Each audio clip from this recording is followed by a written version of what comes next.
At dahil nandito nga tayo guys sa bukid, ayan, mag-ano tayo, magpapagor tayo or kukuha tayo ng mga kambing dito na kalagay sa mainit. Isisilong natin sila sa mangga. So yan sila, mga nagsasako na sila ng mais. Tapos na sila mag-harvest.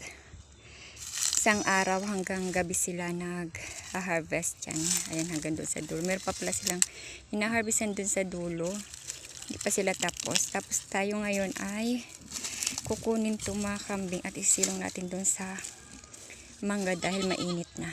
Ayun, meron pa pala doon. Nandun pa yung isa. Medyo malayo. Nandun sa tabakuan yung isa kong kambing. Yan sila. Mga sasako na sila. Ayan. Mainit na yung aking alaga. Isisilong na natin. Tingnan yung malalaki din yung kanilang sako. Ang isang sako pala nito guys ay 50 pesos. Walang merienda.